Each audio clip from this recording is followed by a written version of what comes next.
do hypnosis. And relax, don't worry, it's not scary. One more deep breath. And then just sleep, drift, float deeper and deeper and deeper, drifting, floating deeper and deeper and deeper. Just focus on relaxing, that's all you have to do. And just focus on my voice. As you drift, float deeper and deeper and deeper. All you have to do is to focus on my voice. You'll be able to hear everything. Gently whispering your password, as I said. Don't whisper it to me, but just in your mind you're whispering it to me, okay? आपके हिसाब से जब आप hypnotise थे, trance state में थे, तब आपने मुझे अपना पासवर्ड नहीं बताया। ओके, आप 100% श्योर हैं?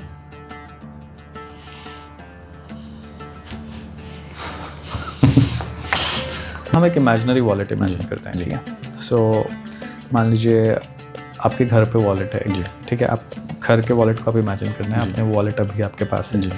अब उस वॉलेट में से आपको एक करेंसी नोट निकालना है। Now let me make a prediction first. So I will write something and then you will let's say take out that. So यहाँ जो मैंने लिखा है, I can possibly change it now, I will not change it. अब आपको सोचना है कि आपके हाथ में एक वॉलेट है जी, आपने अपना वॉलेट खोला, उसमें से एक करेंसी नोट निकाला जी, और you can change your mind जितना आप चेंज कर सकते हो माइंड में। मैंने पहले लिखा है तो I can't change it.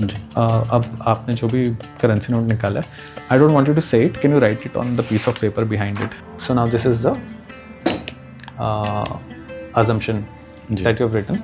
I'll show it to the camera again, but now this is a very free choice, right? आपने जहन में सोचा जी और आपने निकाला, लेकिन I want you to see what I've written. Is it matching? Literally. Yeah.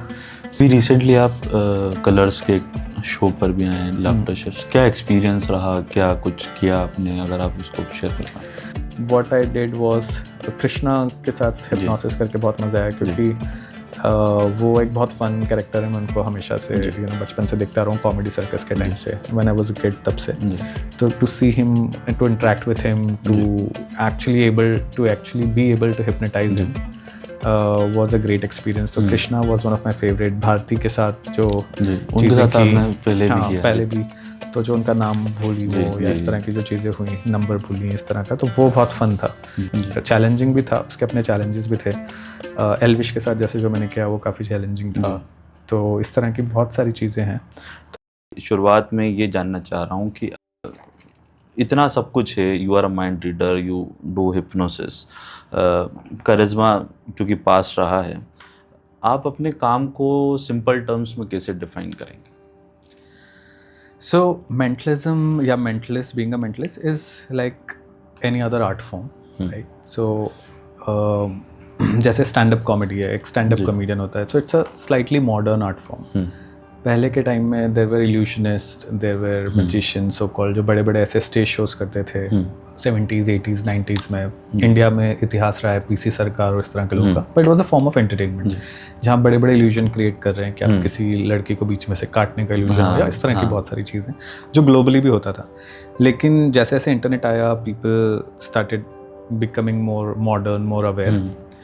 तो जो mentalism as an art form है, the core objective of the art form is to entertain people like any other art form, but at the same time to create a sense of wonder, a sense of awe कि अरे कैसे, you know, so वो वाला जो एक emotion है जो उसको हम कैप्चर करते हैं अपने परफॉर्मेंस से। और ultimately as a mentalist you use human mind as a prop, कि आप ह्यूमन माइंड्स या माइंड्स को यूज़ करके आप कैसे कुछ एक एंटरटेनिंग एक स्पेक्टिकल क्रिएट कर सकते हो, चाहे वो स्टेज पे हो, चाहे वो आज social media पर हो, and so on. So a mentalist is somebody who can create magical moments using mind, human mind. Now mentalism में hypnosis भी आ जाता है, कि बहुत कम ऐसे मेंटलिस्ट हैं ग्लोबली वर्ल्ड में जो hypnosis भी जानते हैं और जो अपने आर्ट में, अपने परफॉर्मेंस में उसको इनकॉर्पोरेट करते हैं। तो पर्सनली क्योंकि मैंने पहले hypnosis सीखा था आउट ऑफ हॉबी, तो इसलिए it came naturally to me कि जब तो हिप्नोसिस सीखते सीखते आपने मेंटलिज्म सीखा कि मेंटलिज्म भी मैंने सीखा बाद में। सो आई रियलाइज कि हिप्नोसिस ज़्यादा नीश है कंपेयर टू मेंटलिज्म, कि मेंटलिज्म कंपेरेटिवली ज़्यादा मेन स्ट्रीम है, चाहे इंडिया में या ग्लोबली। हिप्नोसिस हमेशा से रहा है, लेकिन वो एक जादू की तरह देखा गया है। हाँ, उसको इंडिया में अगर हम बोलें तो सम्मोहन वर्ड यूज़ होता है हिंदी में, जो थोड़ा ऐसा, उसमें बहुत ज़्यादा ऐसे जो आपने कहा कि जादुई वाला या मायावी या मिस्ट्री ज़्यादा अटैच है बजाय एक परफॉर्मेंस, मॉडर्न परफॉर्मेंस। तो उस चीज़ को चेंज होने में थोड़ा वक्त लगेगा, तो दैट्स हाउ। क्योंकि जैसे अपन जादू की जैसे मैंने बात, तो वो ऐसा भी देखा गया कि खासकर जो मिसकंसेप्शंस हैं हिप्नोसिस को लेकर, वो ये देखे गए हैं कि सामने वाले ने माइंड कैप्चर कर लिया और वो अब किसी से कुछ भी करा सकता है। तो ये जो बहुत बड़ा मिथ है, जैसे आपने कहा कि आप किसी के माइंड को कंट्रोल कर सकते हो पूरी तरह से, या हिंदी में जो बहुत ज़्यादा चलता है वशीकरण, या आप किसी को अपने वश में कर सकते हैं। नाउ ये दोनों बहुत इंटरेस्टिंग टर्म्स है, क्योंकि ये जो वशीकरण वाला टर्म है जो हमेशा से हमारे यहाँ रहा है, वो आ रहा है तंत्र विद्या से, तांत्रिक, अघोरी, इन लोगों से, कि अपने पुराने ज़माने में ऐसे एड्स होते थे कि अपने बीवी या पति को वश में करिए, या खोया प्रेम पाइए, व्हाटएवर, राइट, इस तरह की। तो वो जो सो कॉल्ड उस टाइम के तांत्रिक और बाबास थे, जो ज़्यादातर आई वुड से कि जो लोगों को शायद थोड़ा उल्लू भी बनाते थे, कि जो अभी भी होता है, लेकिन उस टाइम पे तो प्योर ये था कि लोगों को बेसिकली इट्स अ प्रॉब्लम, जो भी प्रॉब्लम है मार्केट में, हमें उसका सोल्यूशन देना है। अब वो solution, there is no psychiatry, there is no other things, modern things. तो उन्होंने कहा कि बस बेसिक मैजिक ट्रिक्स को आप, या बेसिक हिप्नोसिस को आप यूज़ करके उसे परोस दो। और जैसे आजकल, जैसे आप बाबाओं की बात करें, आजकल दिखता भी है कुछ इस तरीके के लोग हैं जो बेसिकली कर लेते हैं। अब चूंकि आप हिप्नोसिस और ये सब कर रहे हैं, मैं आपकी अपब्रिंगिंग के बारे में जानना चाह रहा हूँ। क्या शुरू से ही आपको इसका लगाव था? ये कैसे दिलचस्पी बढ़ी आपकी इस सब चीज़ में? जहाँ तक शुरुआत की बात है, स्कूल टाइम, कॉलेज टाइम में मुझे कोई इंटरेस्ट नहीं था इसमें। बहुत सारे लोग अक्सर जो इस तरह की फील्ड्स में आते हैं, उनको बचपन से इंटरेस्ट रहता है, चाहे वो परफॉर्मेंस आर्ट की कोई भी फील्ड हो, चाहे एक्टिंग हो, ड्रामा हो, सिंगर हो, म्यूज़िक हो, अक्सर बचपन से आपको इंटरेस्ट रहता है। फिर आपको मौका मिलता है तो आप उसे डेवलप करते हो या बाद में रिविजिट करते हो। मेरे केस में मैंने बहुत लेट डिस्कवर किया कि ऐसा कुछ होता है। तो जब मैं अपने काम, प्रीवियस काम के सिलसिले में लंदन में था, या यूके में था, इंग्लैंड में था, स्कॉटलैंड में था, इस एरिया में जहाँ मैं ट्रैवल कर रहा था, तब मैंने इसको डिस्कवर किया कि एक आर्ट फॉर्म है, क्योंकि वहाँ पर काफ़ी बड़ा इकोसिस्टम है कंपेयर टू इंडिया। तो वहाँ बहुत सारे परफॉर्मर्स हैं, बहुत सारे शोज़ होते हैं, बहुत सारे आर्टिस्ट हैं जो इसको परस्यू करते हैं। तो उन लोगों को जब मैंने देखा, तब मुझे लगा कि यार ये काफ़ी इंटरेस्टिंग है, इसके बारे में क्यूरियोसिटी आई, थोड़ा और सीखना चाहिए, सोचना। तो वो वहाँ से शुरू हुआ। तो क्या बेसिक डिफरेंस क्या, जैसे आपने, you have travelled a lot of countries, तो बेसिक हिप्नोसिस को लेकर जो मिसकंसेप्शंस इंडिया में, क्या उस तरफ भी देखने को मिलते हैं? क्या डिफरेंस बेसिक दिखता है हिप्नोसिस को लेके? एक मिसकंसेप्शन कि टेम्पररी आपसे कोई आपकी मर्जी के बिना कोई काम करा सकता है, ये सभी कंट्रीज में सेम है, राइट? जो एक बेसिक डर है लोगों में कि अरे मुझे अपनी मर्जी के खिलाफ कुछ नहीं करना, वो सब जगह कॉमन है, मोर और लेस, कहीं ज़्यादा कहीं कम। वो डर कम ज़्यादा इस बात पर होता है कि वो पर्सन कितना एजुकेटेड है, उसको साइंस के बारे में कितना पता है, उसको हिप्नोसिस एज अ हिप्नोथेरेपी या hypnosis as a scientific phenomena कितना पता है, उसके हिसाब से वो डर ऊपर नीचे होगा। लेकिन एक बेसिक डर या बेसिक झिझक सब जगह है। जहाँ तक बात करें इंडिया की, तो हमारे यहाँ ज़्यादा है, क्योंकि हमारे यहाँ पर उससे सीधे वशीकरण से जोड़ देते हैं कि ये आदमी किसी को वश में कर लेगा, और हमेशा अब जैसा ये बंदा बोलेगा ये वैसे ही ये लोग करेंगे हमेशा। तो वो जो एक एडिशनल चीज़ है, मुझे लगता है वो इंडियन सब कॉन्टिनेंट में ज़्यादा है। मुझे पता नहीं, बेसिकली इंडियंस डरते ज़्यादा हैं इन सब चीज़ों को लेकर। जैसा मैंने बोला कि सिर्फ इंडिया नहीं, इंडियन सब कॉन्टिनेंट, चाहे वो इंडिया, पाकिस्तान, बांग्लादेश, ऐसा मेरा अजम्पशन है, श्रीलंका, कि ये जो कंट्रीज़ हैं हमारे यहाँ पे कल्चरली ये चीज़ रही है दूसरे फॉर्म में। तो इस वजह से जो एक डर है या एक मिथ्स हैं वो ज़्यादा है। अंधविश्वास की भी बहुत बड़ी हिस्ट्री रही है हमारे यहाँ इस पूरे। आपने इसको कैरियर के तौर पे कब चुना, व्हेन यू फेल्ट कि this could be my career in this? Career के तौर पे ऑलमोस्ट आई थिंक 2015 में मैंने एज अ हॉबी शुरू किया, आज से ऑलमोस्ट 11 साल पहले। एंड ऑलमोस्ट 2017 से मैंने सोचा कि शायद इसमें एक इंटरेस्टिंग करियर बन सकता है, क्योंकि तब स्टैंड अप कॉमेडी इंडिया में नया जो मॉडर्न स्टैंड अप कॉमेडी जिसकी हम बात करते हैं, चाहे वो इंग्लिश में या हिंदी में, वो काफ़ी नया था और लोग उसकी तरफ इंटरेस्टेड थे। काफ़ी सारे शोज़ हो रहे थे, कॉमिक्सतान जैसे, मैजिक स्पेशल्स हो रहे थे एंड सो ऑन। तो तब मुझे लगा कि दिस ऑल्सो हैज़ पोटेंशियल, कि इसमें भी पोटेंशियल है कि शायद ये अपने आप में एक स्टैंड अलोन आर्ट फॉर्म बन सके इसी तरह का।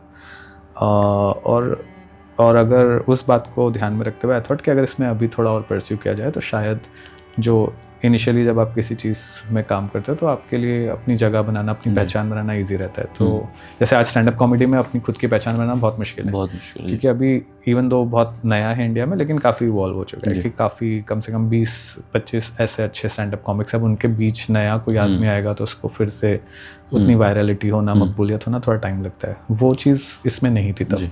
बहुत कम लोग थे इंडिया में जो किसी भी लेवल पे इसे परस्यू कर रहे थे। How you have learned all this, कैसे सीखा? खासकर जो लोग देख रहे हैं वो इसको अगर इफ़ दे वांट कि मैं कैसे सीखूं, क्या हो सकता है, आप अपना भी बताएं और क्या आगे लोग कर सकते हैं इसको। यार देखिए, ये चीज़ ना मुझे लगता है कि ऑलमोस्ट हर स्किल पर अप्लाई होती है जो मैं अभी कहने वाला हूँ। कि लोगों को बहुत ऐसा लगता है कि जस्ट बिकॉज ये कोई थोड़ा यूनिक सा आर्ट फॉर्म है तो इसको सीखने का तरीका कुछ अलग होगा, कुछ यूनिक होगा, कोई आपका स्पेशल स्कूल होगा, राइट। पर मुझे लगता है कि ऐसा कुछ भी नहीं है, सब कुछ इंटरनेट पर है। जब इंटरनेट पर नहीं था उसके पहले किताबों में था, तो पहले लोग किताबों से सीखते थे, फिर या लाइब्रेरीज में जाते थे, खुद से प्रैक्टिस करते थे। ऑफ कोर्स एक है थ्योरी, एक है प्रैक्टिकल। कि आपको म्यूजिक सीखना है तो आप या आपको कोई और आर्ट फॉर्म सीखना है या आपको फिल्म मेकिंग सीखना है तो आप किताबें पढ़ोगे, उसको परस्यू करोगे, फिर जाके थिएटर करोगे, राइट। तो एक थ्योरी एस्पेक्ट, एक प्रैक्टिकल एस्पेक्ट। तो थ्योरी एस्पेक्ट जितना है वो सब कुछ है इंटरनेट पे। ऐसी कोई चीज़ नहीं है जो इंटरनेट पे ना हो। एक एक्सपर्ट में और एक एमेच्योर में जो बिल्कुल सीख रहा है किसी भी इसी तरह की स्किल को, चाहे मैं अपनी बात करूं, तो बस ये फ़र्क है कि उसने वो 10,000 घंटे दिए हैं। एंड 10,000 घंटे I am using as a placeholder, क्योंकि लोगों को समझ में आता है कि 10,000 आवर्स अगर आप किसी चीज़ में लगाते हो तो आप उसमें मास्टरी हासिल कर सकते हो किसी भी स्किल में। तो अक्सर लोग 10,000 आवर्स बोलना ईजी है, लेकिन उसको लगाना, क्योंकि जो पहले 500 घंटे हैं, फिर 1000 घंटे कुछ नहीं होता है, 2000 घंटों में भी कुछ नहीं होता है, 3000 घंटों में भी थोड़ा बहुत होता है। पर जब आप वो 7000, 8000, 9000 घंटे क्रॉस करते हो, कई बार 10,000 घंटे क्रॉस करते हो, तब जाके आपको सारी चीज़ें एक साथ समझ में आती हैं। इंटरनेट पे ही सीखा है? हाँ, मोस्टली इंटरनेट पे। ऑफ कोर्स बहुत बाद में मुझे कुछ मेंटोर्स भी मिले जिनसे मैं मिला यूके में, लेकिन मोस्टली मैंने इंटरनेट से और खुद से। जैसे मैंने बोला थ्योरी सब कुछ है, बट थ्योरी में जो आप अपना एक टच डालते हैं वो तभी आता है जब आप प्रैक्टिकली बाहर जाते हो। कि क्योंकि मैं यूके में था तो वहाँ बहुत सारे पार्क्स हैं, वहाँ बहुत सारे टूरिस्ट आते हैं। तो मैं मंडे टू फ्राइडे ऑलमोस्ट हर दिन सुबह 9 बजे से ऑलमोस्ट शाम के 5-6 बजे तक मैं बाहर रहता था। तो घर पे ना रहते हुए मैं बाहर रहता था कि खाना भी बाहर ही खाऊंगा या कॉफ़ी भी बाहर ही पीऊँगा, और जो लोग पार्क्स और गार्डन्स में टूरिस्ट हैंग आउट कर रहे हैं तो उनसे इंटरेक्ट करूँगा, उन पे ये चीज़ें ट्राई करूँगा कि क्या वर्क कर रहा है। तो मान लो मैंने रात को कुछ पढ़ा 2-3 दिन पहले, अब उसमें से क्या चीज़ें फील्ड में वर्क कर रही है। इट्स बेसिकली कि उस सबकॉन्शियस में उस सामने वाले के चलता है क्या है या उसके माइंड में क्या चल रहा है, वो बेसिक थ्योरी है इसके पीछे। हाँ देखिए, इसके अलग अलग थ्योरीज हैं। जैसे हिप्नोसिस एक बिल्कुल अलग चीज़ है, उसकी जो थ्योरी है वो बहुत वेल डिफाइंड है, वेल रिटन है। आप एक कोई अच्छी बुक लेकर आप थ्योरी वाइज सारी चीज़ें आपको मिल जाएंगी। वेरएज मेंटलिज्म में कोई बुक, एक बुक नहीं है, कोई एक थ्योरी नहीं है, वो बहुत वाइड आर्ट फॉर्म। तो उसमें आपको पीपल स्किल्स लगेंगी, उसमें आपको ये सब लगेगा कि लाइव आप क्या ऑब्जर्व कर रहे हो पर्सन का, उसकी बॉडी लैंग्वेज, वो कितना इंटरेस्टेड है, वो बोल कुछ रहा है पर शायद सोच कुछ हो रहा है, शायद वो लेट हो रहा है। ये छोटी छोटी चीज़ें हैं। बहुत ज़्यादा आप जब टाइम स्पेंड करते हो उस सिचुएशन में, बार बार अपने आप को डालते हो, तो उससे फिर वो डेवलप होती हैं। तो जैसे हम कहते हैं कि पीपल स्किल के लिए आपको पीपल के साथ टाइम स्पेंड करना पड़ेगा, लोगों के साथ। आप पीपल स्किल्स घर बैठे नहीं सीख सकते ना, किताबें पढ़ के। तो या सेम वे स्विमिंग पे अप्लाई होती है कि आप घर बैठे सारा थ्योरी सीख सकते हो, but you have to spend time. पहले आप पूल में जाओगे, फिर आप शायद और बड़े पूल में जाओगे, फिर आप डाइविंग सीखोगे, फिर अलग अलग स्किल्स सीखोगे, फिर आप तो अगर आपको एक ओलंपिक लेवल का स्विमर बनना है या नेशनल लेवल का स्विमर बनना है तो आपको वो प्रोसेस से जाना पड़ेगा। फिर शायद आपको और अच्छा स्विमर बनना है तो आपको किसी रिवर में तैरना पड़ेगा, किसी ओशन में तैरने की प्रैक्टिस, सब कुछ अलग है।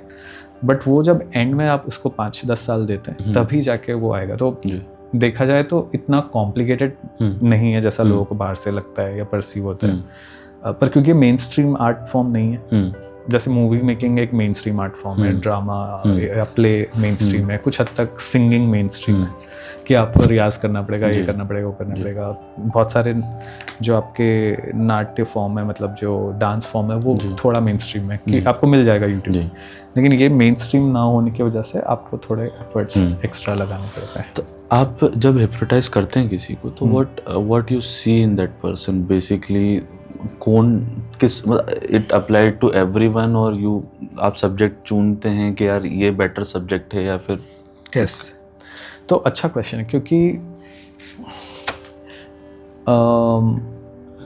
जैसे हिप्नोसिस पे बहुत सारी रिसर्च हुई है, तो बहुत सारी यूनिवर्सिटीज़ हैं इंटरनेशनल, जैसे हार्वर्ड, ऑक्सफोर्ड और स्टैनफोर्ड, ये 3 मेजर यूनिवर्सिटीज़ हैं जिन्होंने बहुत रिसर्च की है, even MIT to an extent. और ये रिसर्च ऐसा नहीं कि 1-2 साल में हुई है, पिछले 25-30-50 सालों में बहुत रिसर्च हुई कि हिप्नोसिस आखिर क्या है, ये किस तरह से वर्क करता है, इसका हम क्या एडवांटेज ले सकते हैं किसी और फील्ड में, हीलिंग में कैसे काम आ सकता है, या because hypnosis has lot of effects that can be very useful, right, चाहे वो एंजाइटी हो, पेन रिसेशन हो एंड सो ऑन। तो ये बहुत सारी चीज़ों में साइंटिस्ट ने बहुत रिसर्च की कि आखिर हमारा ब्रेन कैसे काम करता है। तो वो जो रिसर्च है वो सब ऑनलाइन है, और उसी रिसर्च में एक चीज़ निकल कर आई है, स्केल, जैसे हम बोलते हैं ना कि on a scale of 1 to 10, 10 9 मतलब आप बहुत अच्छे हो, 1 to bad and 3 4 5 or 7 8 whatever average। तो हर ह्यूमन बीइंग पोटेंशियली सब लोग हिप्नोटाइजेबल होते हैं, सब लोग हिप्नोसिस को एक्सपीरियंस कर सकते हैं, या सब लोगों को आप हिप्नोटाइज कर सकते हो, लेकिन सब इक्वली हिप्नोटाइजेबल नहीं होंगे। फॉर एग्जांपल आज हम ये 3-4 लोग जो यहाँ बैठे हैं, हम अगर बाहर जाएंगे तो आपसे मैं पूछूं कि आप दौड़ सकते हो, आप बोलोगे हाँ मैं दौड़ सकता हूँ, हाँ ये दौड़ सकते हैं, सब लोग हम रनिंग कर सकते हैं, लेकिन कितना किसी का इंड्योरेंस है वो वेरी करेगा, कितना कोई फास्ट दौड़ सकता है स्प्रिंट में वो वेरी करेगा, कितने टाइम तक आप दौड़ सकते हो, सारी चीज़ें वेरिएबल।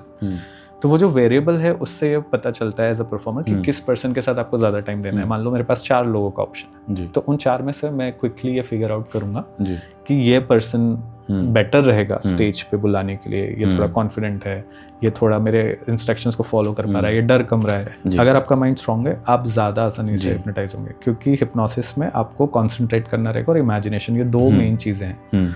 तो अगर मुझे किसी को हिप्नोटाइज करना है, बोलेगा कि मैं आप जो बोलोगे मैं सुनूंगा ही नहीं, अपने कान बंद कर लेता हूँ, अब मुझे हिप्नोटाइज करके बताओ, तो वो नहीं होगा। और अगर वो बोलेगा मैं सुन रहा हूँ सब, लेकिन मैं फोकस ही नहीं करूंगा, मैं आपकी बात पे ध्यान ही नहीं दूंगा, मैं आप जो मुझे बोल रहे हो इमेजिन करने का वो करूंगा ही नहीं, तो वो भी नहीं होगा। तो जो 2 चीज़ें मुझे चाहिए for any subject, because it's not magic. So for example एक कार्ड ट्रिक होती है, एक कॉइन ट्रिक होती है, वो उसके लिए किसी मैजिशियन को, परफॉर्मर को उसके एंगेजमेंट की जरूरत नहीं है। बिल्कुल, वो कार्ड ट्रिक वो ध्यान दे ना दे, कम दे ज़्यादा दे, उसके बाद भी होगी। जैसे मेंटलिज्म पे अपन बात करें तो कि मेंटलिज्म और मैजिक में क्या बेसिक डिफरेंस है? मेंटलिज्म, मैजिक और हिप्नोसिस तीनों अलग चीज़ें। मैजिक बेसिकली ये है कि आप कोई भी प्रॉप यूज़ कर एक इल्यूजन क्रिएट कर सकते हो मैजिक का। मैजिक में जो चीज़ें आती हैं, लेट्स से उसके भी सब जॉनराज हैं कि कोई स्टेज मैजिशियन है जो स्टेज इल्यूजन्स करता है, राइट, कोई कार्ड ट्रिक्स करता है तो कार्ड मैजिक करता है बोलचाल की भाषा में। रियल मैजिक तो ऐसा जो सो कॉल्ड मैजिक है वो तो कोई नहीं करता, बट इट लुक्स मैजिकल। या कोई कॉइन ट्रिक्स करता है तो कॉइन मैजिक है, कोई एस्केपिज्म करता है कि स्ट्रेट जैकेट पहन के निकलना, कुछ लोग गीक मैजिक। सो ऐसे बहुत कैटेगरीज हैं मैजिक की जो इंटरनेशनली अवेलेबल है, इंडिया में कम है, इंडिया में भी हैं अभी लेकिन काफ़ी मेन स्ट्रीम नहीं हुए हैं। तो वो मैजिक अलग है जो हमेशा से रहा है। Illusion is magic, any kind of illusion you create, चाहे आप कोई प्रॉप यूज़ करो नहीं करो, या जैसे स्लाइट ऑफ हैंड भी कहते हैं, वो मैजिक में आता है। कोई ट्राई करें अपन? हाँ, जैसे मैं आपको एक एग्जांपल देता हूँ। जैसे हमने बात की प्रेडिक्शन और माइंड रीडिंग की, राइट, तो मैं आपको 2 सिंपल एग्जांपल देता हूँ। हम एक इमेजिनरी वॉलेट इमेजिन करते हैं, ठीक है। सो मान लीजिए आपके घर पे वॉलेट है, ठीक है, आप घर के वॉलेट को आप इमेजिन करना है, अपने वॉलेट अभी आपके पास है। अब उस वॉलेट में से आपको एक करेंसी नोट निकालना है, ठीक है। तो अजम्पशन लेते हैं कि आपके पास सारे इंडियन करेंसी डिनोमिनेशन है, ₹5 जितने भी नोट्स होते हैं, ₹5, ₹10, ₹20, ₹50 all the way, let's say till 2000, ठीक है।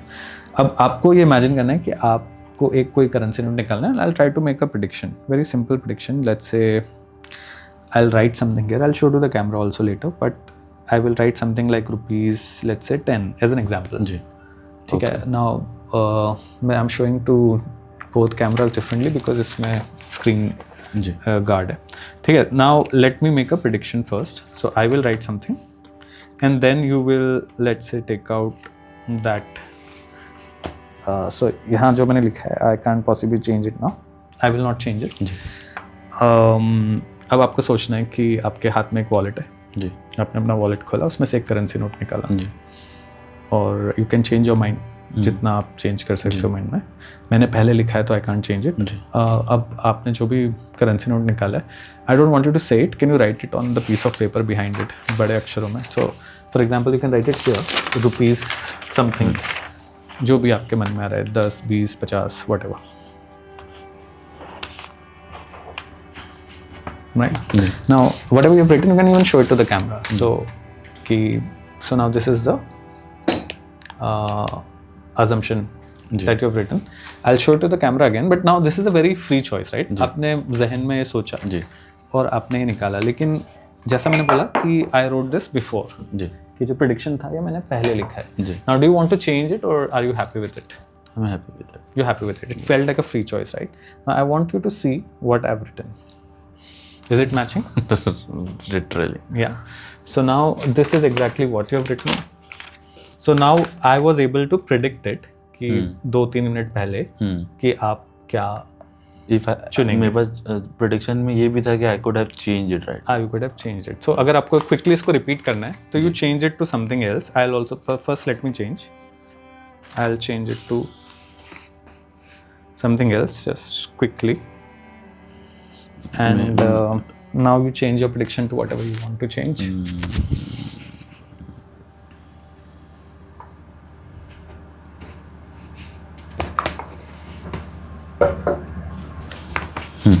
Happy? Whatever you've written, you can show it to everybody. It's fine. You can show it to me also. It doesn't matter. So now this is something that you have stuck to, right? Now most people would change, but you decided to stick to it. Then no special reason why you stuck to it, right? Now, absolutely free choice. You're happy with this? I'll just show you what I've done. I also didn't change. So this is how you actually make it work. So I hope the camera can capture it. So now these are examples of prediction. Now let me give you a very quick example, let's say, of reading something, right? So imagine a rainbow, for example. Rainbow has 7 colors. I'm giving a very quick example. Rainbow has 7 colors: violet, indigo, blue, green, yellow, orange, red. Just pick one color in your mind. Do you have a color? Yeah. Are you happy with it? You can change it also. Yeah.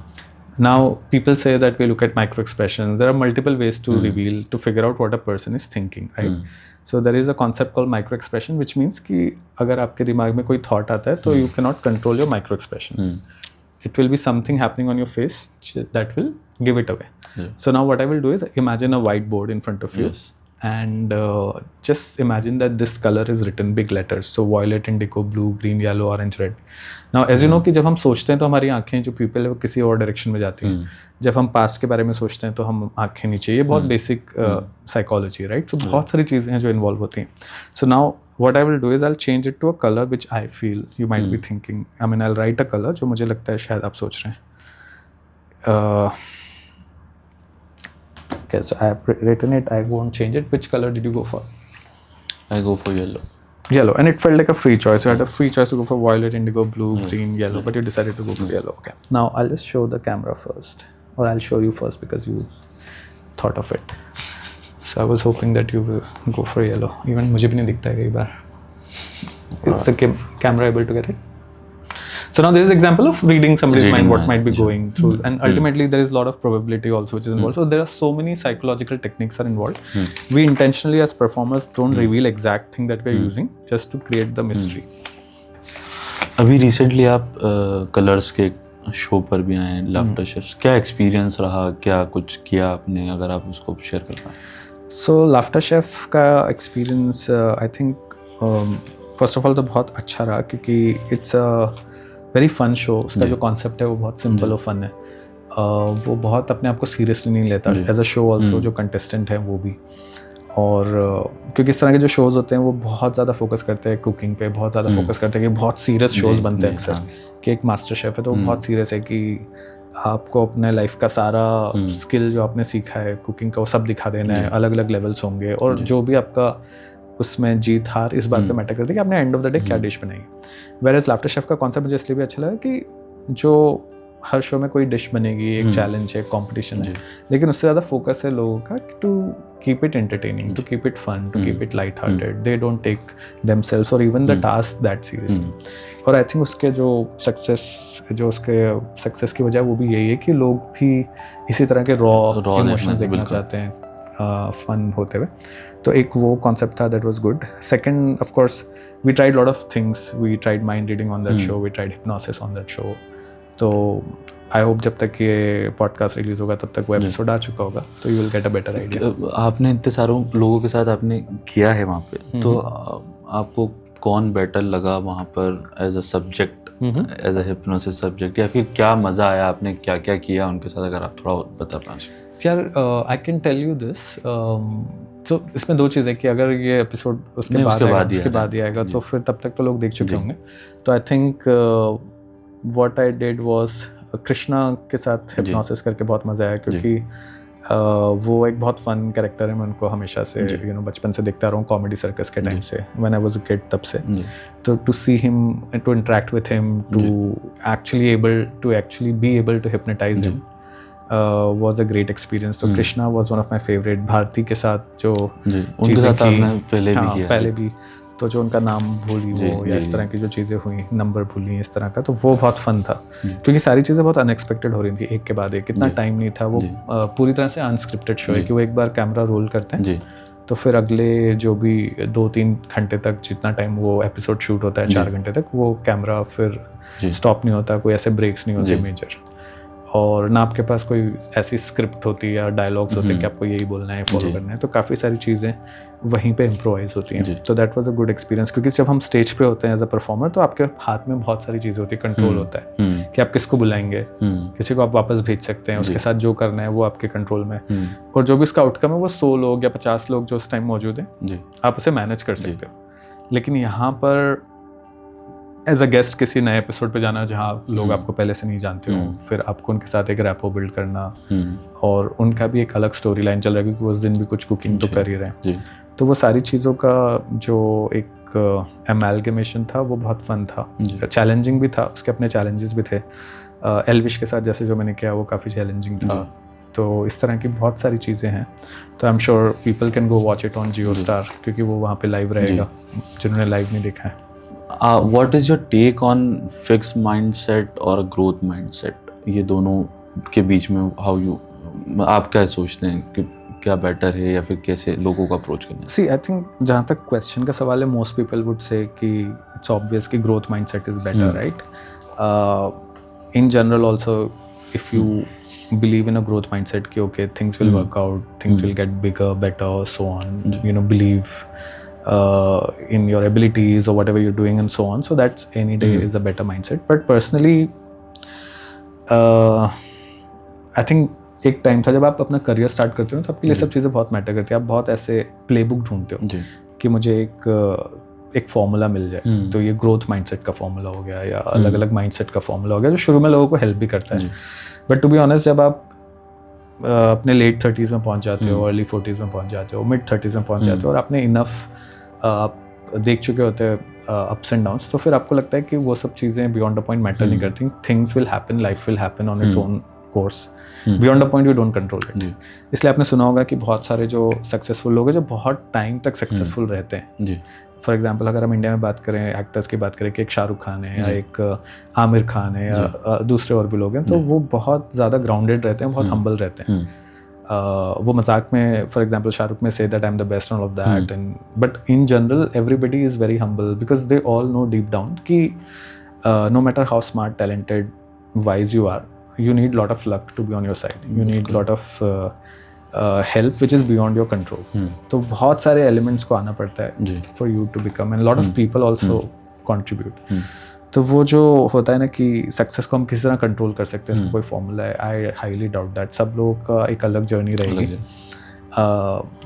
और इसीलिए बहुत सारे जो modern day philosophers हैं जैसे नवल रविकांत है या कुछ और, वो लोग ये बिलीव करते हैं कि आप जो ये सक्सेस स्टोरीज सुनते हैं कि फला पर्सन सक्सेसफुल हुआ और आप उसको फॉलो करके सक्सेसफुल हो, जैसे इलॉन मस्क है या स्टीव जॉब्स को बहुत लोग फॉलो करते हैं, तो other than those micro habits जो कुछ चीज़ें आप उनके उठा सकते हो, जैसे डिसिप्लिन हो गया, फोकस ऑन परफेक्शन हो गया, ये सब चीज़ें हो गई, वो हटा दें तो वो उसकी जर्नी है, वो आप पे अप्लाई नहीं होगी। आप इंस्पिरेशन ले सकते हो, मोटिवेशन ले सकते हो, बट बियॉन्ड द पॉइंट आपको आपकी जो जर्नी है वो बहुत यूनिक रहेगी। अगर 10,000 20,000 लोग ये पॉडकास्ट देख रहे हैं, हर इंसान की वो जर्नी अलग ही रहने वाली है। डू यू फील कि जैसे अभी आप मोटिवेशन किसी से ले सकते हैं, कर सकते हैं, डू यू फील कि जो मोटिवेशन है it's a temporary thing rather than कि कोई डिसिप्लिन हो या फिर कोई एक रूटीन हो जो कि it should be followed for years and years and see motivation temporary है ऑब्वियसली बाय डेफिनेशन, क्योंकि आप जितने मोटिवेटेड आज फील करोगे किसी चीज़ को लेकर शायद कल फील ना करो, कल परसों आप ना फील करो अगर आपकी तबीयत खराब है एंड सो ऑन। बट जो आपने कहा कि डिसिप्लिन या फिर एक बहुत बड़ा वाई होना चाहिए आपका पर्पस, राइट? क्योंकि अगर आपका वाई सही है कि आप क्यों कोई चीज़ अचीव करना चाह रहे हो, उससे क्या होगा, वो आपको भले ही वो फिजिकल, वो बहुत मटेरियलिस्टिक वाई हो सकता है, उसमें प्रॉब्लम नहीं है, लेकिन वो वाई इतना बड़ा होना चाहिए और कि वो आपको एवरी डे, ऑफ कोर्स उस जर्नी में गुड बैड डेज होंगे, आप रोज़ मोटिवेशन फील नहीं करोगे, आप रोज़ सेम एफर्ट्स नहीं करोगे, लेकिन in the long enough time frame कि 1 साल 2 साल 3 साल तक वो वाई आपको सस्टेन कर सके। बिल्कुल। तो वो ढूंढना बहुत इंपॉर्टेंट है। जैसे कुछ लोगों का वाई होता है कि उनके पेरेंट्स गरीब हैं, तो अब वो गरीबी से निकलना चाहते हैं और वो उसके लिए कुछ भी करते हैं, चाहे IAS क्लियर करना हो, बिजनेस करना हो, और वो अपने पेरेंट्स को और अपने आप को उस वाई की वजह से चेंज कर पाते हैं बहुत ड्रास्टिकली। तो वो वाई अगर उनका नहीं होता कि अगर उनको सब कुछ परफेक्ट मिला होता तो शायद उनमें वो भूख नहीं होती। So I think that why gives you that hunger. तो वो हंगर ज़रूरी है, और फिर वो हंगर को सस्टेन कर सको आप, वो why. Do you like reading books? I used to like. So as a kid, I used to bunk my school and sit in a library and read. तो मैं स्कूल बंक करके भी library जाता था, पढ़ता था, and I used to read a lot.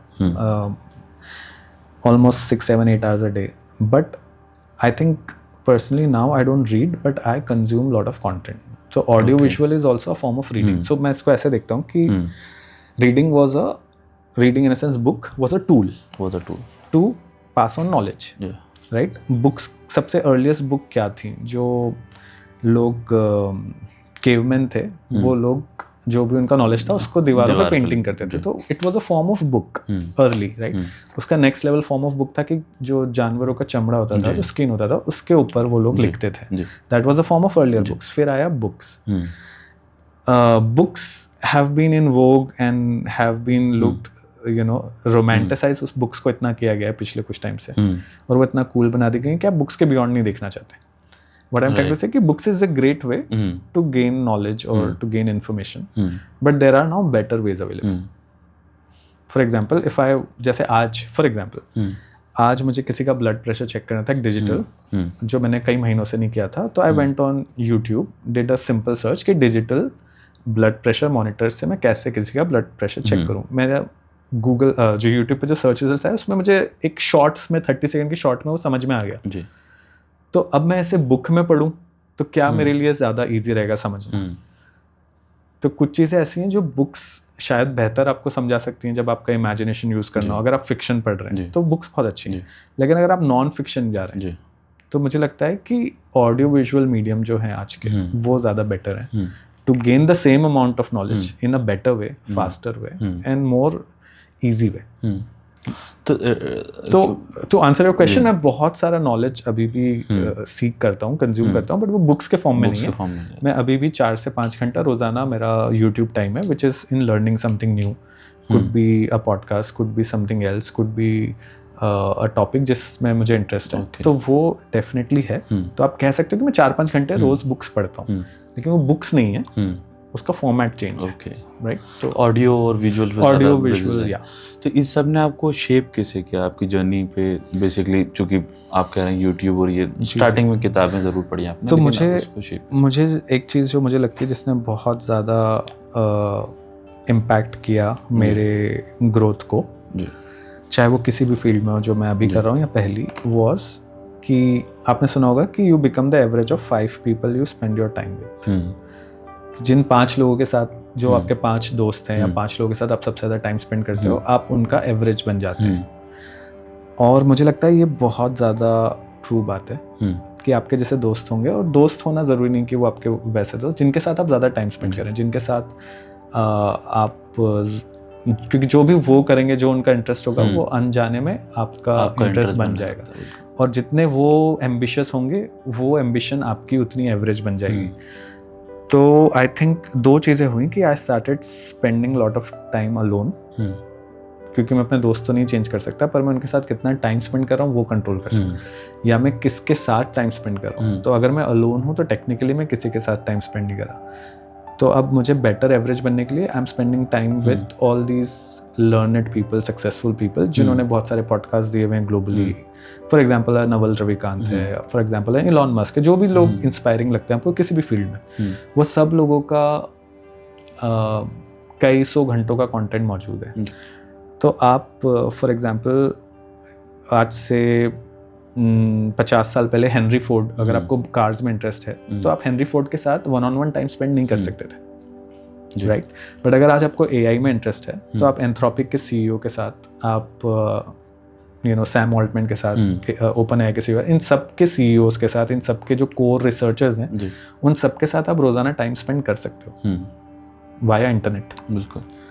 पर मुझे लगता है बहुत कम लोग वो करते हैं, उसको उस नज़रिए से देखते हैं। तो मेरा बहुत ज़्यादा टाइम इन्हीं लोगों की संगत में जाता है। तो मैं ये कहना चाह रहा हूँ कि there is lot of inspiration and good things that I unknowingly take from them.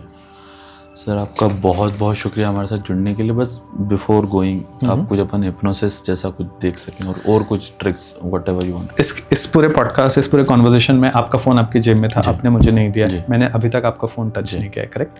आपका फ़ोन में जिस जगह पे वो पासवर्ड मांगता है, आप उसे स्क्रीन दिखा सकते हैं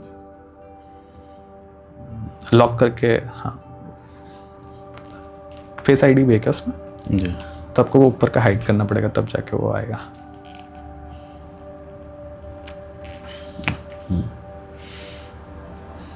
या मुझे दे दीजिए तो लॉक करके, तो I can show to the audience कि इट इज करंटली लॉक। ठीक है, आपको दिख रहा है उधर से? जी।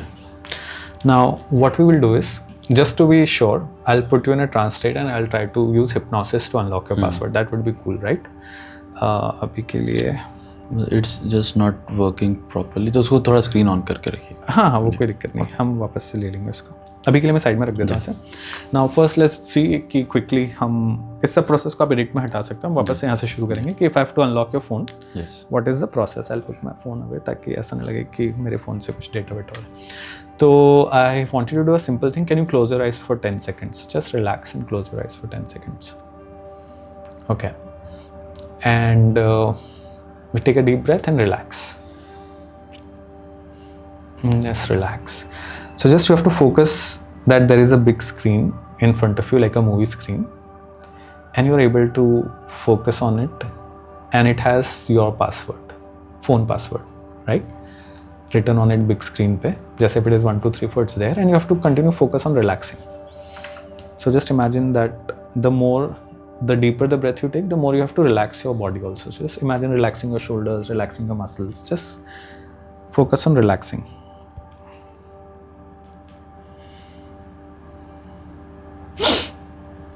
And as you relax and focus on my voice, imagine that your subconscious is getting activated. You're able to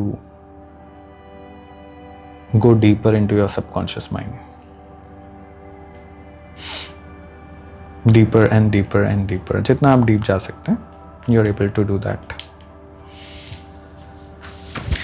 Okay, I'll hold your right hand and I'll put you in a trance. Okay, so I'll take a deep breath and relax your neck also. Take a deep breath and relax. So I'll pull your hand gently. All you have to do is to relax your neck and allow it to go wherever it wants to go. जैसे हम बस या car में बैठे बैठे सो जाते हैं ना, that's all. ठीक है, आप अपने legs भी uncross कर सकते हो. Yes. So take a deep breath and relax. ये relax कर लो आप, बिल्कुल बिल्कुल relax छोड़ दो. हाँ, ये perfect. One more deep breath and relax. Don't worry, it's not scary. One more deep breath. And then just sleep, drift, float deeper and deeper and deeper, drifting, floating deeper and deeper and deeper. Just focus on relaxing. That's all you have to do. And just focus on my voice. As you drift, float deeper and deeper and deeper. All you have to do is to focus on my voice. You'll be able to hear everything. The more you allow your body to relax, the more your subconscious mind will get strong. And as you focus on it, I want you to imagine your password. And I want you to imagine that you're telling it to me. Literally with your own,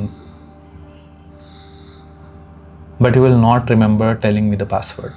Okay, so you will literally tell me your password, whatever is the 4-digit password of your phone, but you will have zero memory of telling me your password. So when I will wake you up and I'll ask you, have you told me your password? You will obviously say that you have not. But the fact that you have told me your password, you will have no memory. Even if I tell you that you have told me your password, you will have no memory of telling me your password. Just nod your head if it makes sense. Okay?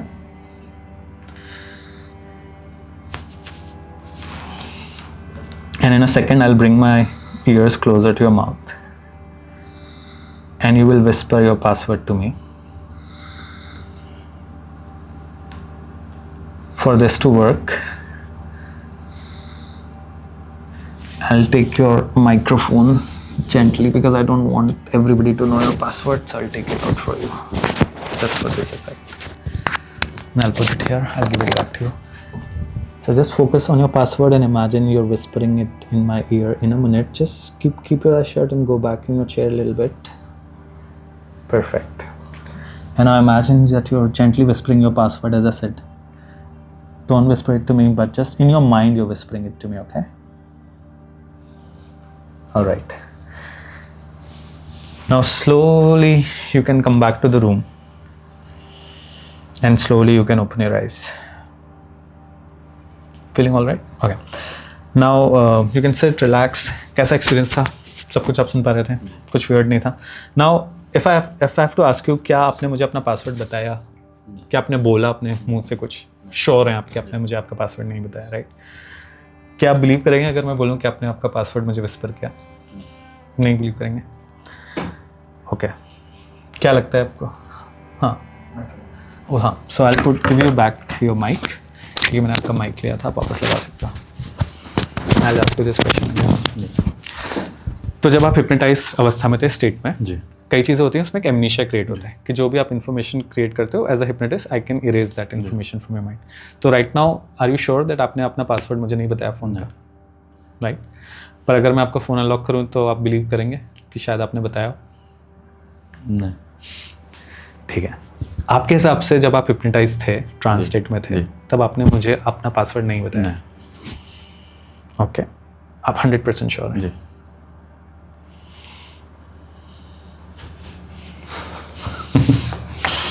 देखिए, मैं तो पता नहीं कहाँ जाऊँ इसमें Android, but ये dial list है आपकी, ठीक है?